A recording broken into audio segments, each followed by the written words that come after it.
அரிசி பருப்பு சாதம் இங்கே கோயம்புத்தூர், ஈரோடு, சேலம் இந்த சைட்ல எல்லாம் இது ரொம்ப ரொம்ப ஃபேமஸான ஒரு ரெசிபி. நல்ல ஒரு மட்டன் பிரியாணி, சிக்கன் பிரியாணிக்கு இருக்கிற ஒரு ஹைப்பு எங்க ஊர் சைடு அரிசி பருப்பு சாதத்துக்கும் இருக்கு.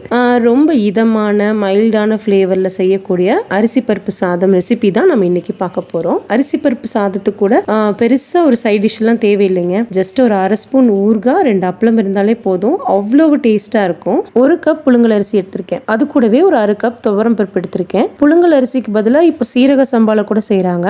நெக்ஸ்ட் டைம் நம்ம ட்ரை பண்ணி பார்க்கலாம்.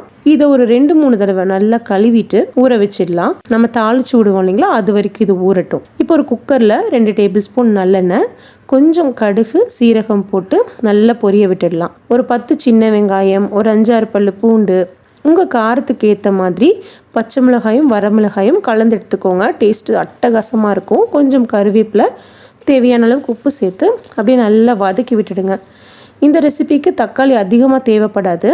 ஜஸ்ட் பேருக்கு தக்காளி சேர்த்துருக்கோம் அப்படிங்கிற மாதிரி ஒரே ஒரு தக்காளி மட்டும் 1-2 நறுக்கி உள்ளே சேர்த்துக்கலாம். 1/4 ஸ்பூன் மஞ்சத்தூள், இது கூடவே 1 டீஸ்பூன் சாம்பார் பொடி சேர்த்துருக்கேன். சாம்பார் பொடி டேஸ்ட் எனக்கு வேண்டாம் அப்படின்னு நினச்சிங்கன்னா நீங்கள் தாராளமாக ஸ்கிப் பண்ணிக்கலாம். இது அப்படியே நல்லா வதக்கி விட்டுடலாம். ஒரு 10 பல்லு தேங்காய் நல்ல பொடி பொடியாக நறுக்கியிருக்கேன், அதையும் உள்ள சேர்த்துக்கலாம். இது சாதத்துக்கு கூடவே வெந்து வரும்போது இதுக்கு தனியாக சைட் டிஷ்ஷே தேவைப்படாது.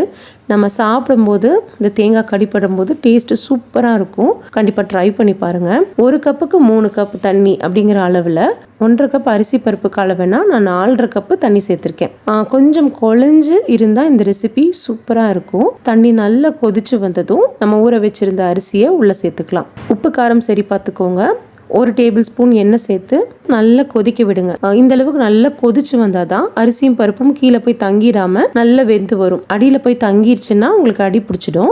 நல்லா ஒரு தடவை கலந்து விட்டுட்டு குக்கரை மூடி 2 விசில் மீடியம் ஃப்ளேம்லேயே வச்சு எடுத்தீங்கன்னா நல்ல மெத்துன்னு சாஃப்டாக சூப்பராக ரெடி ஆகி வரும். இன்னைக்கு இந்த ரெசிபி கூட போன்லெஸ் சிக்கன் ஃப்ரை தான் செஞ்சுருக்கேன். ரொம்ப சிம்பிளுங்க. போன்லெஸ் பீசஸ் அப்படியே நிறைய நீல வாக்கில் கட் பண்ணிட்டு உப்பு, மிளகாய் தூள், இஞ்சி பூண்டு பேஸ்ட்டு, அப்புறம் கொஞ்சம் கார்ன்ஃப்ளவர், அரிசி மாவு சேர்த்து நல்லா கலந்து பொரிச்சு எடுத்துட வேண்டியதுதான். குழந்தைங்களுக்கு சாப்பிட்றதுக்கு ரொம்ப ரொம்ப பிடிக்கும். நமக்காக என்ன செஞ்சிருக்கேன்னா வறுத்தரிச்ச சிக்கன் வறுவல் செஞ்சிருக்கேன். இந்த ரெசிபி ஏற்கனவே நம்ம சேனல்ல போஸ்ட் பண்ணிருக்கேன், செக் பண்ணி பார்த்துக்கோங்க. இப்போ விசில் தன்னால அடங்கினதுக்கு அப்புறம் ஓபன் பண்ணி பார்க்கலாம். மேலாப்ல ஒரு 2-4 டேபிள் ஸ்பூன் நெய் சேர்த்துக்கோங்க.